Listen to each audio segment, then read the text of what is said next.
नेतारं भेदारं कर्मभूभृतां ज्ञातारं विश्वतत्त्वानां वन्दे तद्गुणे लब्धे वन्दे तद्गुणे लब्धे वन्दे तद्गुणे लब्धे।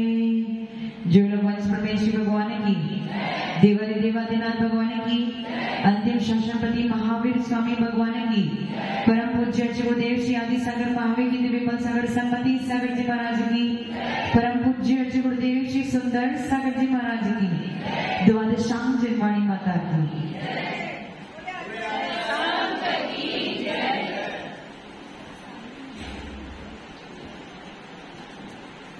अमित जी कल नहीं आए थे, क्यों नहीं आए थे? माइक थे ना आपके पास? वो मुझे पता है क्यों नहीं आए थे, परंतु फिर भी पूछ रही क्यों नहीं आए थे। पता होने के बावजूद भी प्रश्न पूछ रही, मतलब उत्तर कुछ और चाहिए।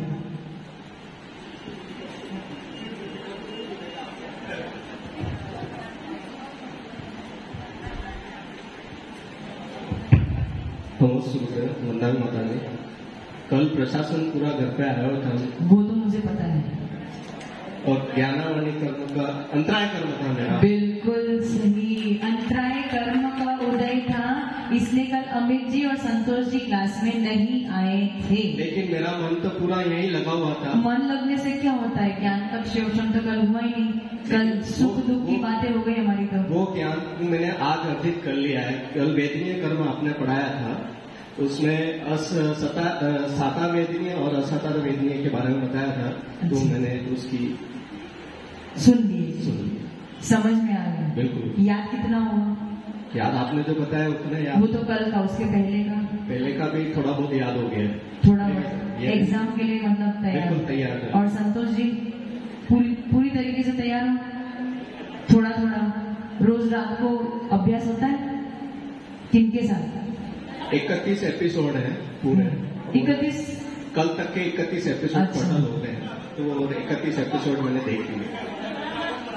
इनका पेपर नहीं, मेरा पेपर अलग क्यों बनाएंगे? सबका एक जैसा है। बिल्कुल सही। मैं खुश हो गई कि आपने बताया कि हाँ मेरे अंतराय कर्म का उदय हो गया, इसीलिए मैं नहीं आया। तो मैं यही सुनना चाहती थी कि कर्म सिद्धांत की बात कर रहे हैं तो व्यवहारिक लैंग्वेज को छोड़ दो, कर्म की बात करेंगे तो कर्म की लैंग्वेज में बात करो कि ये मेरे साथ ऐसा क्यों करके दिया। बैठ जाओ। हाँ, कल हमने साता वेदनी और असाता वेदनी की बात करी थी। अब कल जितना भी आपने सुना था, मुझे कोई एक व्यक्ति बताओ कि आज पूरे दिन भर में आपने एक बार विचार किया होगा कि कब आपको सुख की अनुभूति हुई, कब आपको दुख की अनुभूति हुई, कब आपको लगा कि हाँ साता वेदनी कर्म का उदय है, और कब आपको लगा असाता वेदनी कर्म का उदय है? कौन बताएगा? नहीं है, मैं नहीं मान सकती हूँ। दिन में एक बार तो विचार किया होगा, जिसने अच्छे से सुना होगा उसने एक बार विचार किया होगा। नहीं किया? राजू जी आप तो रिप्रेजेंटेटिव हैं सबके, बताना जरा। किया? सच बताना। दिन में एक बार तो। नमस्ते गुरु, वंदना माता जी। आज मुझे किसी की डेथ हो जाने के दूसरे दिन कहीं जाना पड़ा। मेरी जाने की इच्छा नहीं थी, तो वो असाता कर्म का उदय। इच्छा नहीं थी पर वो असाता कर्म था। असाता कर्म था क्या? आपको दुख हुआ क्या? हाँ, मेरा जाने का मूड नहीं था, फिर भी जबरदस्ती जाना पड़ा। ठीक है, कुछ अंश में। और जब मैं वहां से जल्दी वापस आया और यहाँ टाइम से उपस्थित हो गया, तो सुख की अनुभूति हो रही है। तब सुख की अनुभूति। चलो कुछ तो सोचा। बैठ, कोई बात नहीं। हम मेरे स्टूडेंट है, मैं ही तो उनका साथ दूंगी, और कौन देगा बताओ? मेरे को तो अपने शिष्यों का साथ देना ही पड़ेगा। शिष्य आपके ही है, मैं तो सिर्फ थोड़ा। हाँ, और कोई है? कौन? चेतना आंटी, चेतना आंटी, सच्ची? हाँ चलो खड़े हो, बता रही हूँ। हाँ हाँ वो मुझे पता है, माइक देना।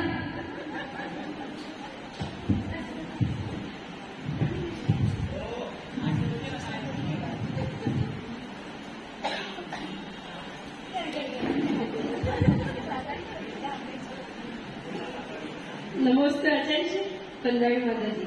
जब मैं आचार्य जी का हाथ देने गई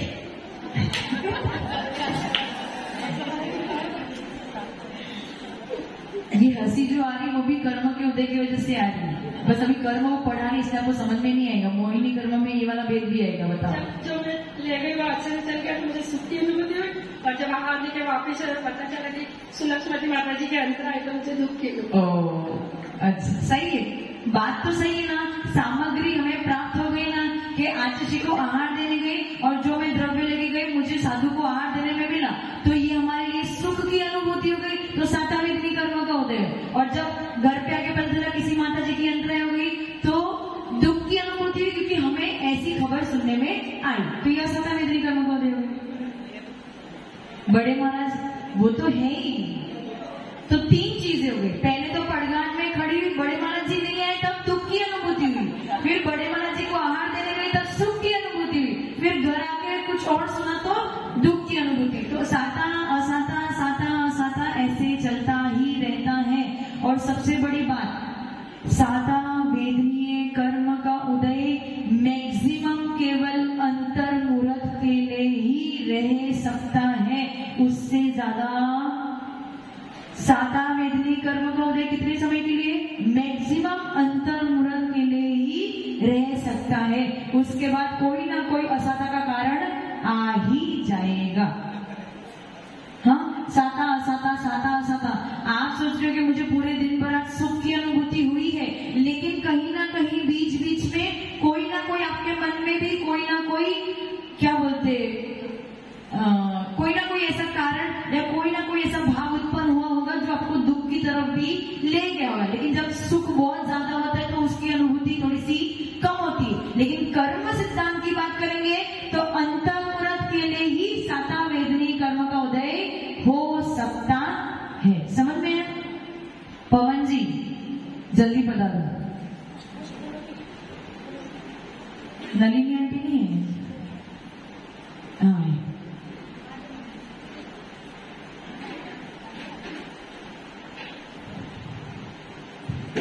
माइक देना पवन जी को।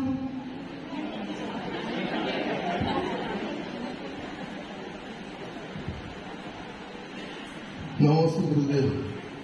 नमस्ते गुरुदेव। नमस्ते। वो तो बाद में, अभी पहले क्लास की चर्चा कर लो। उधर ही बैठ जाओ। पवन जी कितनी आयु हो गई आपकी? मेरी 68 लगी है। 68 लगी है, मतलब 67 पूरे हो गए। 67 पूरे हो गए। 67 इयर्स पूरे हो गए, 68 चालू हो गया। कहाँ लगी? मेरे दिल पे लगी है। बताओ, खुश हो या दुखी हो? खुश हो या दुखी हो? खुश हो। अच्छा, खुश इसलिए मैं अभी उसका रीजन भी बताती हूँ। पहले एक मैं बता रही, वो मुझे पता है रीजन क्या है, मुझे पता है। 67 इयर्स आपके पूरे हो गए और 68 लग गया। कौन से कर्म के उदय की वजह से? ओम।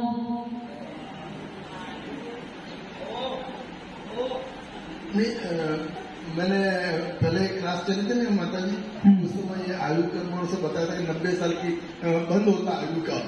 60 साल में बंद हो जाता है। सबको 90 साल का ही बंद होता है क्या? नहीं, मेरे को 100 साल का बंद है। आपको 100 साल का है? अवधि क्या नहीं हो? किसने बताया आपको? बिल्कुल। किसने बताया? मेरी आत्मा कहती है। ओ, मेरा दिल कहता है। तो आपकी आत्मा ये नहीं कहती कि महाराज बन जाओ? वो तो मैंने पहले बताया कि मोहिनी कर्म मेरे को। अच्छा, उसमें मोहिनी कर्म और आयु गिरती आत्मा कहती 100 साल का बंद है। वाह। अच्छा, आज आपको बहुत बड़ा गिफ्ट मिला। गुरुदेव का आशीर्वाद मिला है। नहीं, वो तो है ही, उससे बड़ा गिफ्ट मिला है। कौन से कर्मों के उदय से मिला? क्या मिला ये तो बता दो सबको एक बार। गिफ्ट मेरे को जैन परिवार, जैन धर्मों और नहीं, ये तो सब ऐसी फालतू की बातें, सभा में तो ये बोलना ही पड़ता है। सच्ची बताओ, कौन सा सबसे बड़ा गिफ्ट मिला आज? कार आई। कौन सी वाली? क्रेटा किरेस्टा कुछ होता है, मुझे कुछ बड़ा। किसने दी? किसने दी? मेरे परिवार ने। अच्छा, अब बताओ कौन से कर्म की वजह से मिली? वो कर्म कितने होते वो तो बताओ।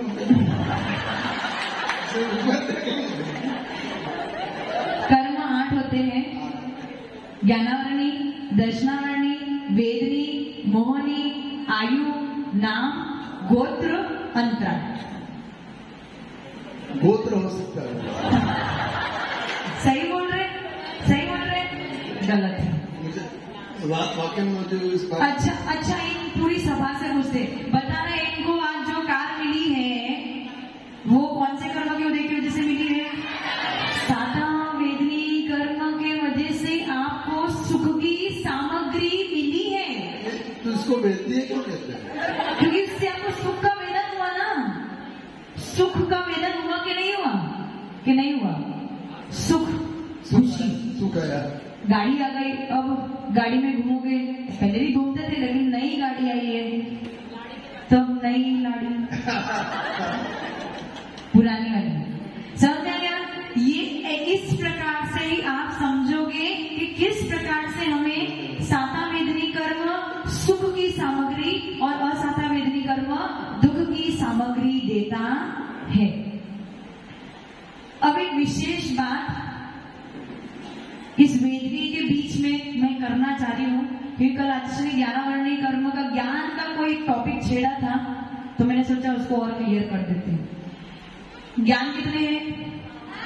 5। मति ज्ञान, शुद्ध ज्ञान, अवधि ज्ञान, मनःपरक ज्ञान और केवल ज्ञान। इसमें किसी को कोई डाउट नहीं है। मति ज्ञान किसके द्वारा होता है? 5 इंद्रिय और 6ठा मन। उसके बाद शुद्ध ज्ञान किसके द्वारा होता है? मति ज्ञान के द्वारा शुद्ध ज्ञान होता है। फिर अवधि ज्ञान किसके द्वारा होता है? आत्मा से। मनःपरक ज्ञान आत्मा से, और केवल ज्ञान ये भी आत्मा से। यहाँ पे ये मैंने जो बताया है ये माध्यम है उस ज्ञान को प्राप्त करने का, लेकिन शास्त्रीय भाषा में उसे क्या कहते हैं? तो ज्ञान 2 प्रकार के होते हैं। कितने प्रकार के? 2। एक तो परोक्ष ज्ञान और दूसरा प्रत्यक्ष ज्ञान। कौन सा ज्ञान? परोक्ष और प्रत्यक्ष। परोक्ष और प्रत्यक्ष। जो परोक्ष और प्रत्यक्ष है उसमें अक्ष है। पीछे क्या है? अक्ष है ना। परोक्ष, प्रत्यक्ष, अक्ष है ना। समझ में आ रहे हैं? तो अक्ष का अर्थ है आत्मा। अक्ष का अर्थ क्या है? आत्मा। तो जो आत्मा से पर है वो है परोक्ष। आत्मा से जो पर है वो क्या है? आत्मा से पर क्या है? इंद्री और मन आत्मा से पर है। आत्मा की है क्या? इंद्री किसकी है? पुद्गल की है। ये जो बना है, आंखें किसकी बनी है? पुद्गल की। कान किसके बने हैं? ये सब पुद्गल की रचना है। तो ये आत्मा से पर है, इसलिए इसका नाम क्या हो गया? परोक्ष। और प्रत्यक्ष यानी जो आत्मा से ही है वो क्या हो गया? प्रत्यक्ष। जो आत्मा के साथ ही है वो क्या हो गया? प्रत्यक्ष। तो ये 2 प्रकार के ज्ञान होते हैं, एक तो परोक्ष और दूसरा प्रत्यक्ष। परोक्ष और प्रत्यक्ष। अब उसको ज्यादा घुमाना नहीं है, नहीं तो ये लोग कंफ्यूज हो जाएंगे, इसलिए एकदम सिंपल में समझो। आचार्य अगर इसके आगे समीक्षात्मक जब प्रवचन करेंगे उसमें एक्स्ट्रा बताएंगे तो सिर्फ सुनना, लेकिन एग्जाम के लिए मेरी इन 2 बातों पे ध्यान देना। हाँ बिल्कुल क्लियर, क्योंकि क्या हुआ है ये लोग इसलिए याद नहीं कर पाए हैं। मैं जब पढ़ाती हूँ तो सीधा सीधा पढ़ाती हूँ, और फिर जब आप समीक्षात्मक प्रवचन देते हो तो वो पूरा घूम जाता है, इसलिए ये लोग सब भूल चुके हैं। कितने प्रकार के ज्ञान है? नहीं, आपको तो बोलना ही है, आपके बिना तो सभा अधूरी है। परोक्ष और प्रत्यक्ष। अक्ष का अर्थ क्या है? आत्मा। जो आत्मा से पर है वो क्या है? परोक्ष। और जो आत्मा से ही है वो क्या है? प्रत्यक्ष। तो अब मुझे बताओ ये 5 ज्ञान में से परोक्ष कौन से हैं? सार्थक बताना। ज्ञान माइक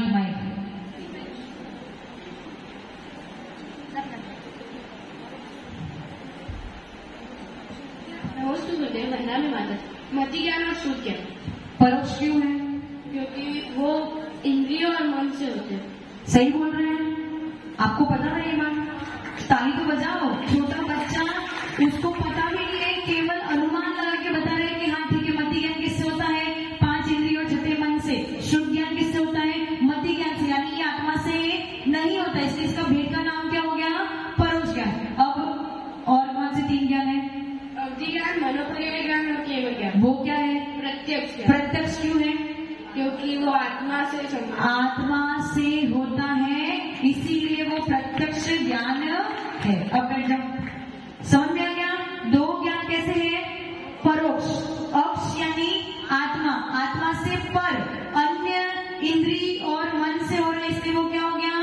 परोक्ष। कौन से 2 ज्ञान? मति ज्ञान और शुद्ध ज्ञान। बाकी 3 प्रत्यक्ष। क्यों? क्योंकि आत्मा से ही ये ज्ञान होते हैं। अब कल अच्छे ने एक प्रश्न पूछा था, क्या 2 ज्ञान आत्मा से नहीं होते? क्या मति ज्ञान और शुद्ध ज्ञान आत्मा से नहीं होते? नहीं होते।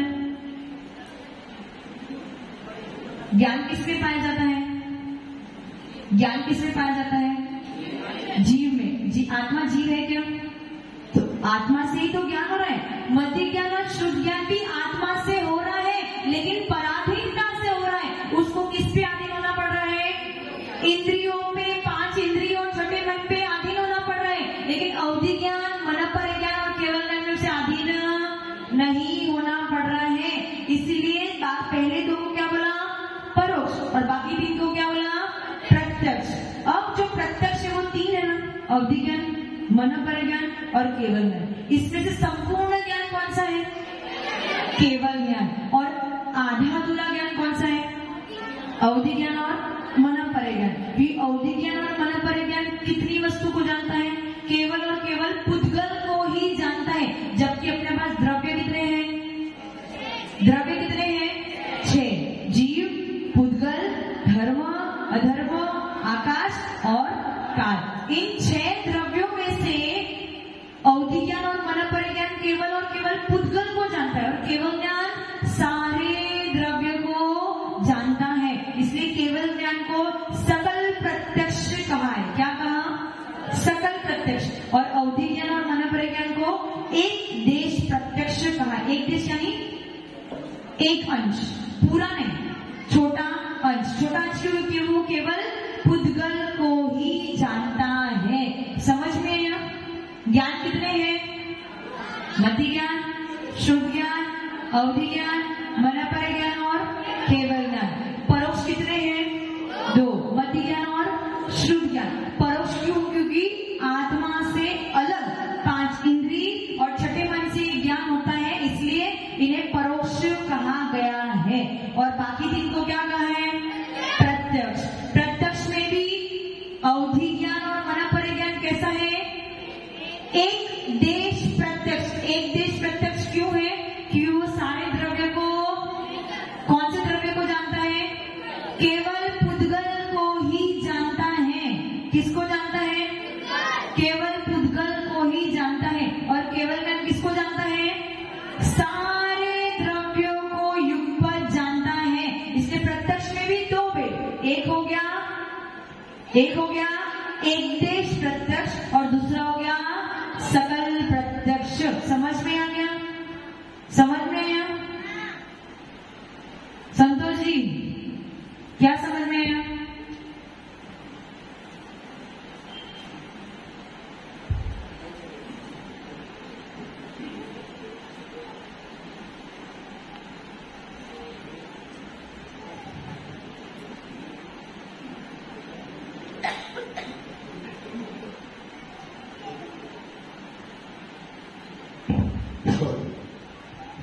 नमस्ते गुरुदेव, वृंदावन माता जी। परोक्ष ज्ञान में शुद्ध ज्ञान और मति ज्ञान का, और प्रत्यक्ष ज्ञान में मनोपर्याय ज्ञान, अवधि ज्ञान और केवल ज्ञान। और प्रत्यक्ष के कितने भेद हैं? प्रत्यक्ष के 2 भेद। कौन से? पूरा, पूरे हो क्या बोलते हैं? पूरा सकल सकल सकल प्रत्यक्ष सकल प्रत्यक्ष ज्ञान और एक देश प्रत्यक्ष। एक देश यानी उस सकल का एक छोटा सा भाग। समझ में आया? सकल यानी पूरा और एक देश यानी उसका एक छोटा सा भाग। तो एक देश प्रत्यक्ष कौन से ज्ञान है? कौन से ज्ञान एक देश प्रत्यक्ष? प्रत्यक्ष के आपने 3 भेद बताए ना, अवधि ज्ञान, मनपरय ज्ञान और केवल ज्ञान। एक देश प्रत्यक्ष कौन से हैं? मनपरय ज्ञान और अवधि ज्ञान। हाँ, और सकल प्रत्यक्ष केवल ज्ञान। समझ में आ गया? सबको अच्छे से याद हो गया? ठीक है, बैठ जाओ। परोक्ष का अर्थ अक्ष से पर, अक्ष यानी आत्मा से पर, और प्रत्यक्ष का अर्थ जो आत्मा से ही है वो क्या है? प्रत्यक्ष। समझ में आ गया ना सबको? और सारे ज्ञान आत्मा से होते हैं कि नहीं होते हैं? सारे ज्ञान आत्मा से ही होते हैं, लेकिन मति ज्ञान और शुद्ध ज्ञान को इंद्रियों पे अधीन रहना पड़ता है, इसीलिए उसे परोक्ष कहा। बाकी 3 ज्ञान को इंद्रियों के अधीन नहीं रहना पड़ता है, इसलिए उन्हें प्रत्यक्ष कहा गया है। इसमें किसी को कोई डाउट या शंका है क्या? नहीं ना? हाँ, अब कल मैंने परिभाषा बाकी थी ना? हाँ, प्रश्न पूछ ले। हाँ, साता वेदनी कर्म की परिभाषा लिखो।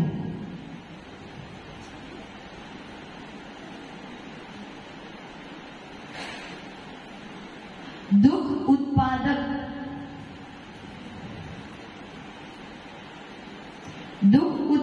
सामग्री,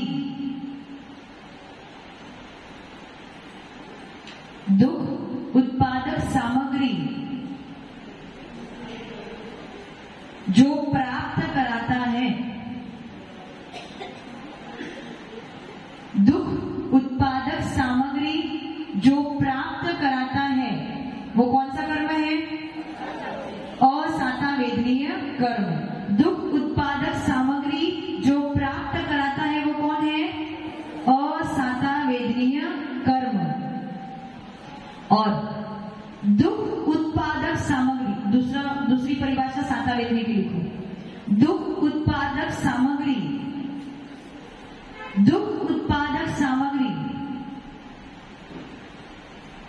का जो नाश करता है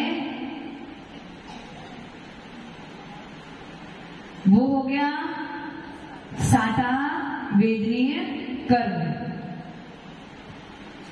अब ये आपने दोनों ही दुख से लिख लिए, मतलब दुख के रिलेटेड लिखे। अब साता वेदनी के लिए आप ये भी लिख सकते हो कि सुख उत्पादक सामग्री की जो प्राप्त कराता है वो साता वेदनीय कर्म। भाव एक ही है, शब्द में समझ में आ रहा है, शब्दों में फेर है, लेकिन भाव कहने का तात्पर्य वही है कि साता वेदनी क्या करेगा आपके लिए? सुख की सामग्री प्राप्त कराएगा, और असाता वेदनी क्या करेगा? दुख की सामग्री प्राप्त कराएगा, अथवा जो सुख की सामग्री उसने विघ्न डालेगा, उसका नाश करेगा, तो भी आपको दुख की उत्पत्ति होगी कि नहीं होगी? कल मैंने बताया था ना, जैसे वरुण जी क्या खा रहे हैं? पानी पूरी। तब तक तो सुख की अनुभूति हो रही थी, और जैसे ही कौन आ गया? उनकी होम मिनिस्टर है, उन्होंने क्या कर दिया? बीच में रोक लगा दी, अंतराय कर्मों का उदय आ गया। तो अब वो जो सुख की सामग्री थी उसको क्या कर दिया? बाधा डाल दी, तो भी आपको दुख का अनुभव हुआ, तो वो भी असाता वेदनी कर्म का उदय हो गया। समझ में आएगा? समझ में? तो जो सुख की सामग्री प्राप्त कराए वो कौन? साता वेदनी कर्म, और जो दुख की सामग्री प्राप्त कराए वो असाता वेदनी कर्म, अथवा जो दुख की सामग्री का नाश करे वो कौन? साता वेदनी कर्म, और जो सुख की सामग्री का नाश करे वो कौन? एकदम सिंपल, समझ में आना? किसी को जेल में बंद कर दो, किसी को जेल में बंद कर दो, तो ये कौन सी सामग्री प्राप्त हुई? कौन सी सामग्री प्राप्त हुई? दुख की सामग्री की प्राप्ति हुई, और जेल से उसे बाहर निकाल दो, तो ये क्या हुआ? सुख की सामग्री प्राप्त नहीं हुई, दुख की सामग्री का विनाश हुआ, नाश हुआ, तो भी आपको सुख की अनुभूति समझ में आया? समझ में आना है? केवल सामग्री प्राप्त, सुख की सामग्री प्राप्त करने से ही साता वेदनी का उदय नहीं है, दुख की सामग्री का नाश होगा तभी भी साता वेदनी कर्म का उदय है।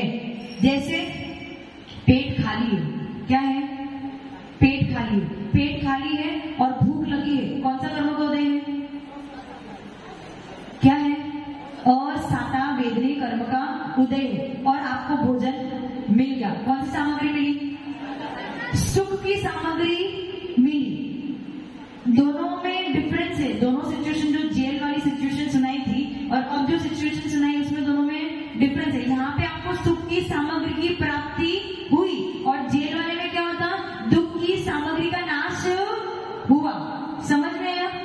राजू जी, कोई कंपटीशन में खड़ा है आपके, कोई कंपटीशन में आपके खड़ा है, उसका मतलब कौन सी सामग्री की प्राप्ति हुई? दुख की सामग्री की प्राप्ति हुई। और एक दिन वो इतना लॉस में चला गया कि उसने बिजनेस बंद कर दिया। अब बताओ आपको कौन सी सामग्री प्राप्त हुई? आपको सामग्री प्राप्त नहीं हुई, आपको जो दुख की सामग्री प्राप्त हुई थी वो दब गई, यानी वो नाश को प्राप्त हो गई। तो जब वो नाश को प्राप्त हुई तो आपको कौन सी सुख की अनुभूति हुई या दुख की अनुभूति हुई? सुख की अनुभूति हुई। समझ में आया मैं क्या कहना चाह रही हूँ? समझ में आ रहा है ना? दोनों तरीके से आप परिभाषा, भाव उसका वही है कि दुख का उपशम करना, यानी दुख की सामग्री का नाश करना अथवा सुख की सामग्री की प्राप्ति होना।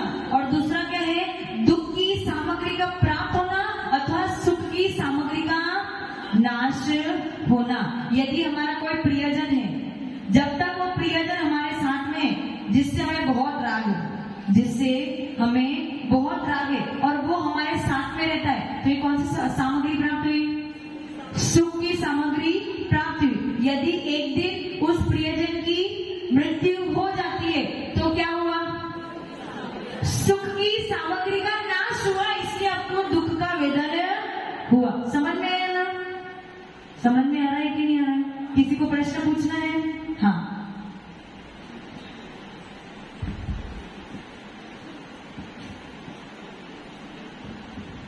नमस्कार जी। कल अच्छी ने कहा था कि केवल ज्ञान होने के लिए मन अवधि ज्ञान और मन पर ज्ञान का होना आवश्यक नहीं है, लेकिन मति और शुद्ध का होना आवश्यक है। इनको समझ में नहीं आया? नहीं समझ में आया? ज्ञान अपने पास 5 है। सारे जीवों में टोटल जितने भी छद्मस जीव हैं, जब तक केवल ज्ञान की प्राप्ति नहीं होगी, सबके पास फिक्स 2 ज्ञान कौन से हैं? मति ज्ञान और शुद्ध ज्ञान। अवधि ज्ञान हो भी सकता है अथवा नहीं भी हो सकता। मन पर ज्ञान हो भी सकता है अथवा नहीं हो सकता। मन पर ज्ञान किनको होता है? किनको होता है? मुनिराज। सभी मुनिराजों को मन पर ज्ञान होता है क्या? किन्हीं किन्हीं मुनिराजों को हो भी सकता है अथवा नहीं भी हो सकता। उसका मतलब क्या? जब तक केवल ज्ञान की प्राप्ति नहीं होगी तब तक फिक्स 2 ज्ञान कौन से रहेंगे आपके साथ में? मति ज्ञान और श्रुत ज्ञान। इसीलिए ऐसा कहा जाता है कि मति ज्ञान और श्रुत ज्ञान ही आपको आगे जाके केवल ज्ञान प्राप्त कराएगा। अवधि ज्ञान हो भी सकता है अथवा नहीं भी हो सकता है। मन पर ज्ञान हो भी सकता है अथवा नहीं भी हो सकता है। यदि किसी जीव के पास अवधि ज्ञान और मन पर ज्ञान नहीं हो, केवल मति ज्ञान और श्रुत ज्ञान हो, क्या वो केवल ज्ञान की प्राप्ति कर सकते हैं क्या? अभी तो बताया, कर सकते कि नहीं कर सकते? कर सकते हैं। इसका मतलब क्या हुआ कि अवधि ज्ञान और मन पर ज्ञान केवल ज्ञान के लिए जरूरी नहीं है। तत्व सूत्र का वो सूत्र है ना, मैक्सिमम कितने ज्ञान हो सकते हैं? कितने ज्ञान हो सकते हैं? 4। मतलब 4 ज्ञान कैसे होंगे? किसी जीव के पास मति ज्ञान भी है, शुद्ध ज्ञान भी है, अवधि ज्ञान भी है, मन पर ज्ञान। ये ऑप्शनल है, हो सकते हैं, होएगा ही जरूरी। किसी जीव के पास 3 ज्ञान भी हो सकते हैं। कौन से 3 ज्ञान? मति ज्ञान, शुद्ध ज्ञान, अवधि ज्ञान, अथवा मति ज्ञान, शुद्ध ज्ञान और मन पर ज्ञान। अथवा किसी के पास 2 ज्ञान भी हो सकते। कौन सा? मति ज्ञान और शुद्ध ज्ञान। तो जिनके पास 2 ज्ञान है वो भी आगे जाके केवल ज्ञान की प्राप्ति कर सकते हैं। इसलिए आपके लिए जरूरी कौन सा 2 ज्ञान है? मति ज्ञान और शुद्ध ज्ञान। ऐसा मत समझो कि छोटा ज्ञान है। द्वादशांग की जो रचना होती है वो शुद्ध ज्ञान में ही होती है, अवधि ज्ञान और मनपर ज्ञान में नहीं होती। बस इतना है कि जब आप विशेष पुण्य कर्म को ग्रहण करते हो अथवा मुनिराज बनते हो, अपनी साधना बढ़ाते हो, तब को आपको विशेष रिद्धि उत्पन्न होती है और वहां पे अवधि ज्ञान और मनपर ज्ञान उत्पन्न हो जाता है। लेकिन मति ज्ञान और शुद्ध ज्ञान स्टार्टिंग टू लेके एंड तक आपके साथ में रहने वाला है, जब तक केवल ज्ञान की प्राप्ति नहीं हो जाएगी। समझ में आया? समझ में आ गया ना सबको? इसीलिए केवल ज्ञान किसके द्वारा प्राप्त होता है? मति ज्ञान और शुद्ध ज्ञान के बल पर ही केवल ज्ञान की प्राप्ति होगी। अभी कौन सा ज्ञान प्राप्त कर रहे हो आप लोग? अवधि ज्ञान प्राप्त कर रहे हो। मति ज्ञान कौन सा? जो सुन रहे हो और देख रहे हो गया मति ज्ञान, और वो जो सुन के आप जो समझ रहे हो क्या हो गया? शुद्ध ज्ञान। समझ में आ गया ना? तो इसी दो ज्ञान के बल पे आपको केवल ज्ञान की प्राप्ति होगी। इसमें और किसी को वो प्रश्न? अपने 3 कर्म पूरे हो चुके हैं, ज्ञानावरणी, दर्शनावरणी और वेदनीय। इस और एग्जाम में कहां तक आएगा? दर्शनावरणी तक आएगा, वेदनीय वाला पार्ट नहीं आएगा। ज्ञानावरणी दर्शनावरणी में किसी को कोई प्रश्न पूछना है क्या?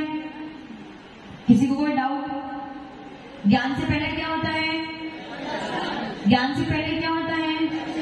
मति ज्ञान से पहले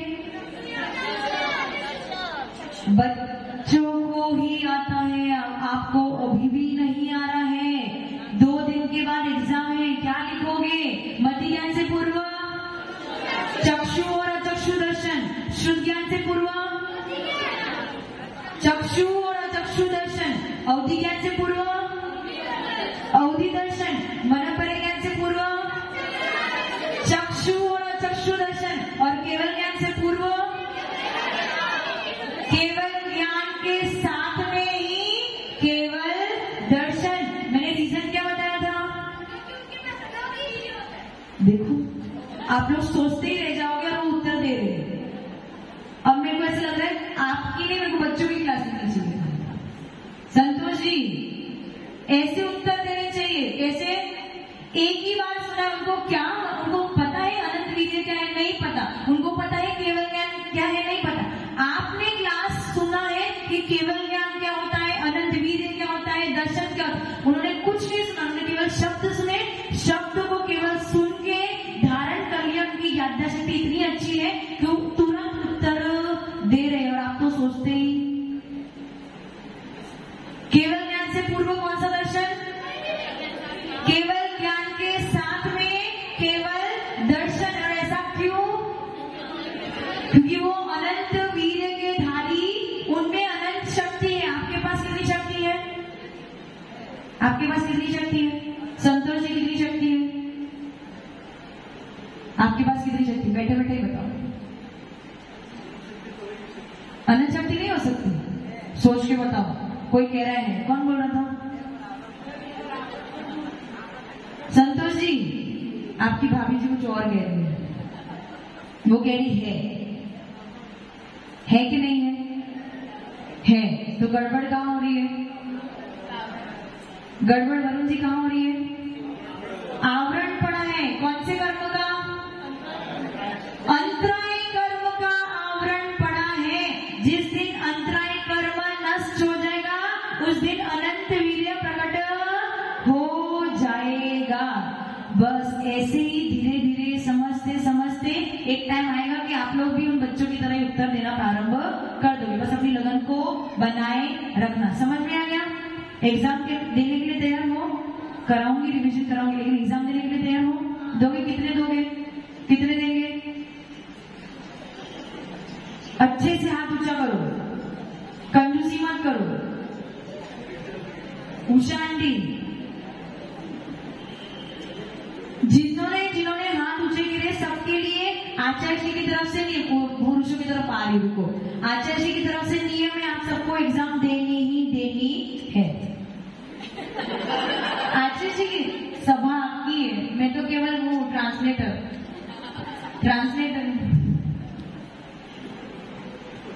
हाँ, और पुरुषों में दिनेश जी, हाँ दिनेश जी, और वकील साहब आ जाएंगे वकील साहब? हाँ ठीक है, वो पीछे सेकेंड चेयर पे जो बैठे हैं, हाँ आपको भी देनी है। और अजहरलाल जी नहीं, बदामी लाल जी नहीं, थोड़ा सा कोशिश, दिखता नहीं, आंखें कमजोर है। अच्छा ओके ठीक है, कोई बात नहीं। बाकी जिन्होंने हाथ उठाया उनको वस्तुपाल जी, आज कैलाश जी आए, आपने हाथ उठा किया था, देनी है आपको। वस्तुपाल जी डाउट क्लियर करना है।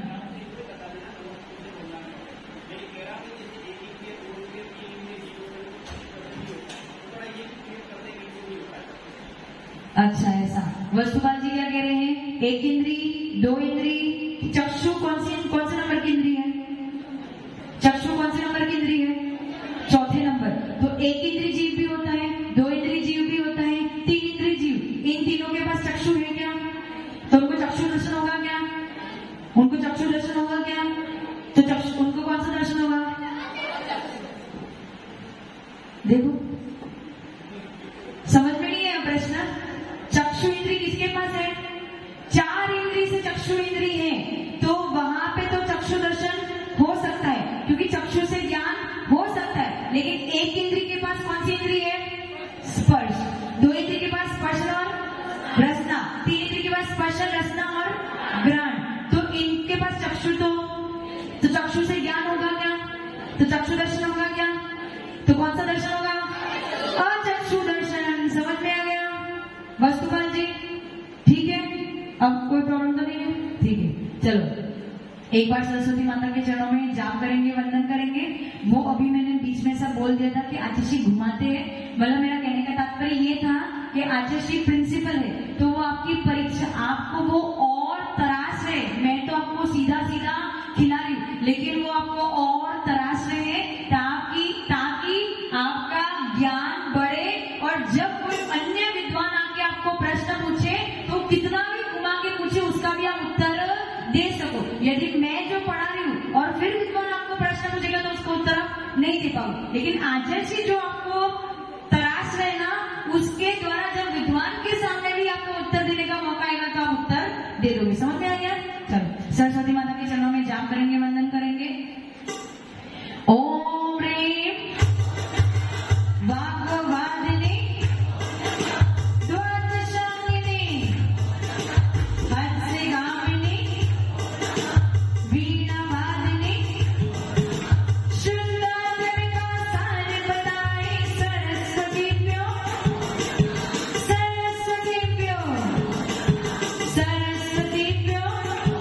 जय बोलो कालशास्त्री वाणी माता की।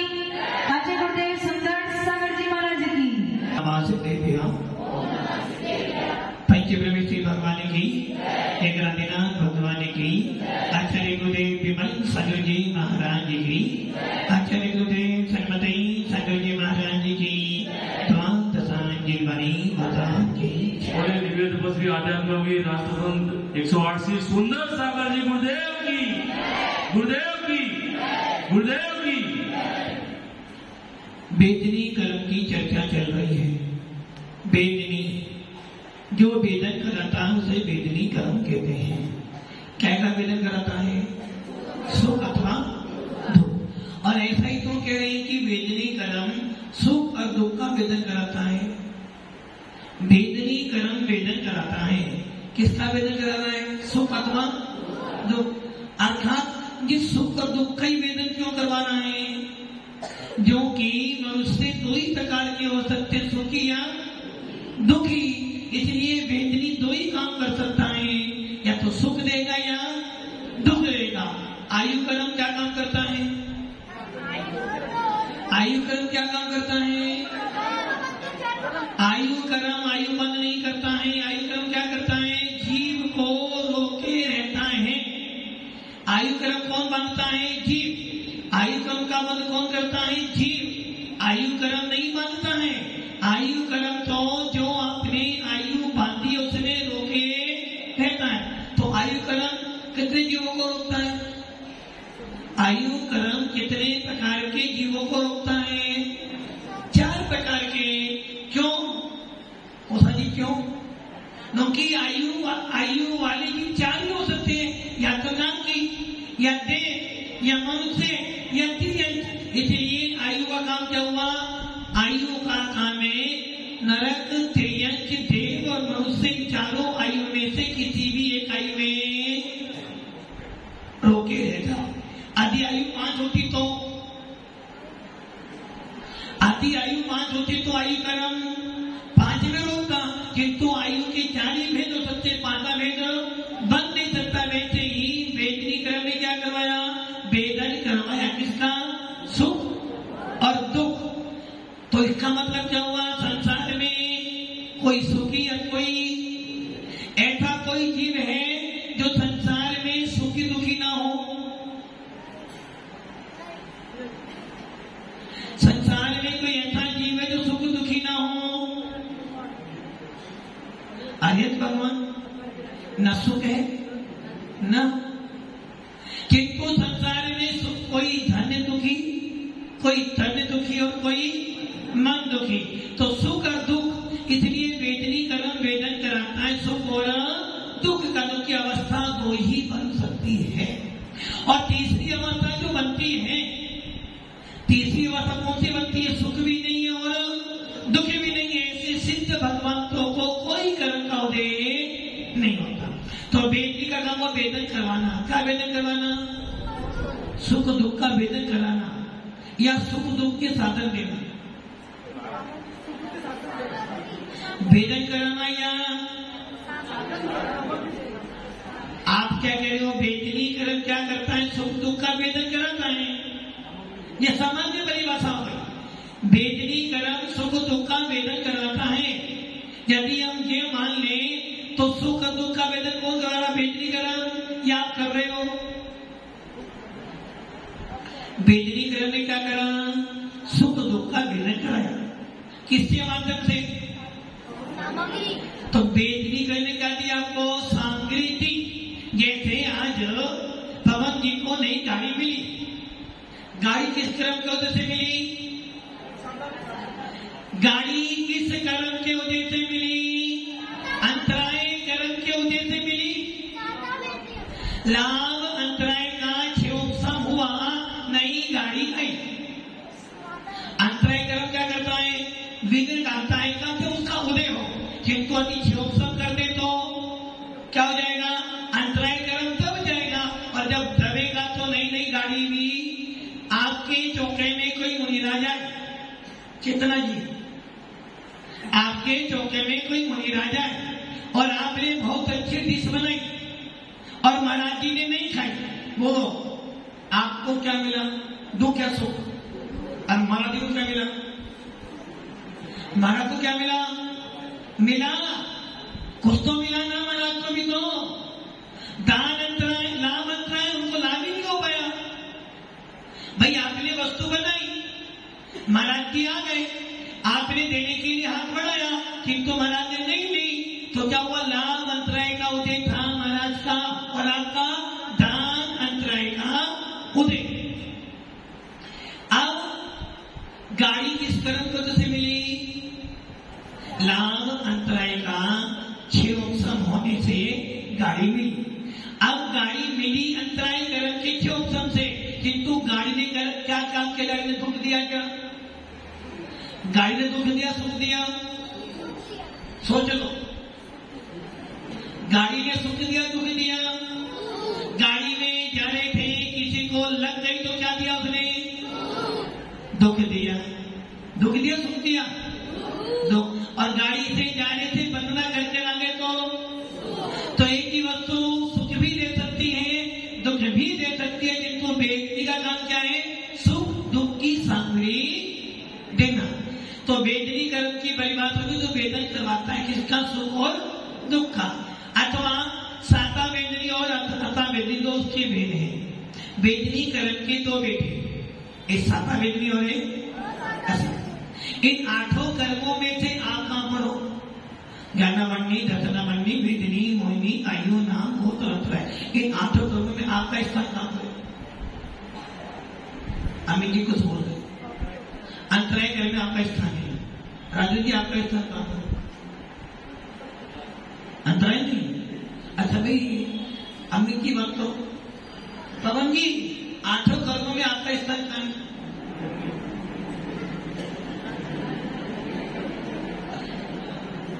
संतोष जी आपका स्थान कहाँ है?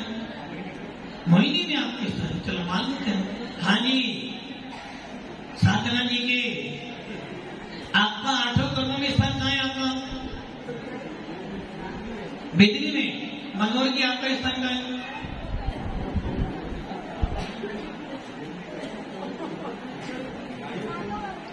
हाँ कैलाश जी आपका स्थान कहाँ है 8 कर्मों में? 8 में आपका स्थान है, मान लेते हैं आपकी नाम की। हाँ उषा जी 8 में। हाँ 7 में कौन से कर्म में नहीं है? आयु में नहीं है, बाकी में 7 में आप हो, आपका स्थान है, मान लेते हैं। हाँ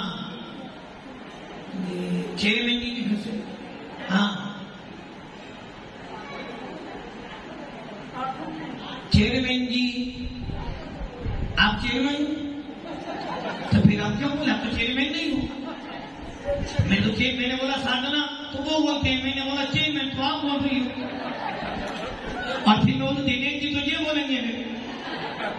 हाँ आप कौन से कर, आपका स्थान कहाँ है?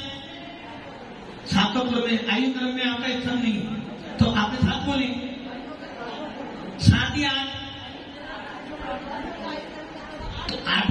पहली बात तो आपका उत्तर सबका गलत हो रहा है। आप कर्मों में, आप कर्म हो क्या? आप कौन हो? जीव। और 8 कर्मों में जीव कहां से? 8 कर्म तो भोगली के, आप तो जीव हो भाई। यदि मैं ये पूछता 7 कर्मों में आप कहां बोलोगे हम जीव, 8 कर्मों में आपको कोई स्थान ही नहीं है भाई। कर्म से रहित हो जाओगे। कर्म बंधे हैं आत्मा में, किंतु मैं कर्मों में, यदि मैं कर्म में हूं तो कर्म सारी नष्ट करनी है ना, तो फिर तुम्हें जीव को भी नष्ट करना पड़ेगा। तो वेदनी कर्म क्या करवाता है? सुख दुख के साधन देता है। सादा वेदने की परिभाषा क्या बोली माता जी ने? जो सुख की सामग्री देता है, अथवा जो दुख की सामग्री को दूर कर सुख की सामग्री दे, उसे सादा वेदनी कर्म कहते हैं। असादा वेदनी जो दुख की, जो सुख के साधनों को दूर करता है, अथवा जो दुख की सामग्री देता है, उसे वेदनी कर्म कहते हैं। क्लियर हो गई? ज्ञान कितने प्रकार के थे? 2 प्रकार के, प्रत्यक्ष और परोक्ष। सवाल ऐसा भी आ सकता है, ज्ञान कितने प्रकार के होते हैं? आप इंद्रिय 5 तो उत्तर आता। ज्ञान कितने प्रकार के होते हैं? यदि हमने पूछा ज्ञान कितने प्रकार के हो सकते हैं, तो क्या बोलोगे? ज्ञान 2 प्रकार के भी होते हैं, ज्ञान 5 प्रकार के भी होते हैं, ज्ञान 1 प्रकार का भी। 1 मतलब सामान्य ज्ञान, 5 मतलब मति ज्ञान, शुद्ध ज्ञान, अवधि ज्ञान, मन प्रज्ञान, केवल ज्ञान। ज्ञान 2 प्रकार के भी होते हैं, परोक्ष ज्ञान और प्रत्यक्ष ज्ञान। ज्ञान 2 प्रकार के और होते हैं, स्वाधीन और स्वाधीन और परम। ज्ञान 2 प्रकार के, प्रत्यक्ष और परोक्ष। परोक्ष मतलब जो इंद्रिय और मन के निमित्त से होता है, पर के आलम्बन से होता है, उसे परोक्ष ज्ञान कहते हैं। अथवा पर और अच्छ। अच्छ मैंने आत्मा, आत्मा से जो अलग है। अब आत्मा से अलग कौन है वरुण जी? आत्मा से अलग कौन है वरुण जी? मति ज्ञान सूजन अलग है। हाँ संतोष की आत्मा से अलग कौन है?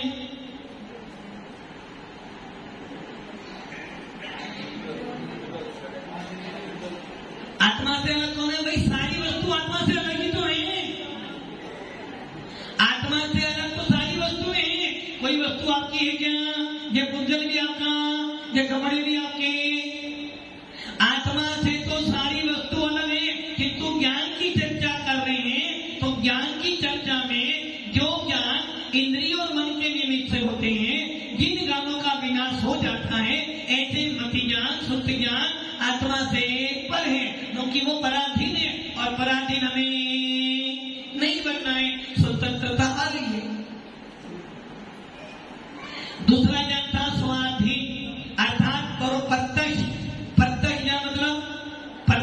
लिखते हो आधा ता आता, पा के नीचे रा, आधा ता, पूरा या और छा। आज इसको तोड़ लो, क्या बनेगा? पति प्लस अक्ष। पति मतलब किसके प्रति? आत्मा के प्रति जो रहते हैं, आत्मा के प्रति जो बंधे हुए हैं, अथवा जो आत्मा से उत्पन्न हुए, वो कौन हो गए? प्रत्यक्ष ज्ञान। अब उसके कितने वेद? उसके कितने वेद? प्रत्यक्ष के 2 वेद, एक देश प्रत्यक्ष और सकल देश प्रत्यक्ष। अब एक देश प्रत्यक्ष के अंदर कौन आ जाएंगे? अविधि ज्ञान और मन एक पर्याय। और सकल प्रत्यक्ष में केवल ज्ञान जो केवल ज्ञान सबको जानता है। अवधि ज्ञान मने परे ज्ञान एक देश जानता है। और देखो, कल मैंने बोला था कि ज्ञान 5 है और केवल ज्ञान की प्राप्ति करने के लिए मति ज्ञान सुप्त ज्ञान चाहिए।